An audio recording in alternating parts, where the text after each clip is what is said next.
Certes, depuis les Grecs jusqu'aujourd'hui, l'histoire de la pensée occidentale n'a pas été qu'une lutte entre végétariens et carnistes.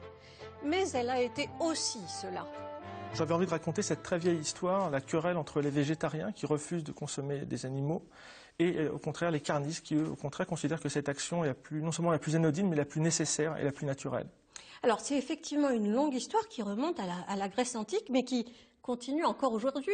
On a des arguments qui sont mis en avant comme les questions diététiques. Il est peut-être dangereux de consommer une nourriture qui ne nous serait pas nécessairement destinée à l'origine, mais aussi philosophique. Il est immoral de faire souffrir des animaux qui n'ont pas vraiment, du point de vue de l'anatomie, du point de vue de la psychologie, une très grande différence avec nous. Et puis d'autres arguments sont aujourd'hui tombés en désuétude. C'est l'argument célèbre de la réincarnation. Si on mange un animal, on risque de manger peut-être l'âme d'un parent décédé ou d'un autre être humain. En tout cas, carnistes ou végétariens, leur position se fonde sur des conceptions du monde, sur des visions du monde tout à fait opposées. La question de la viande dépasse très largement la question alimentaire, puisqu'on a affaire à deux visions du monde différentes. Les végétariens considèrent qu'ils sont une espèce parmi d'autres et qu'ils doivent du respect à ces autres créatures qui leur ressemblent tant au niveau physique et physiologique et aussi psychologique. Les carnistes, au contraire, considèrent ou tendent à considérer que Dieu les a créés au milieu de l'univers, au sommet de l'univers, et que tout autour d'eux,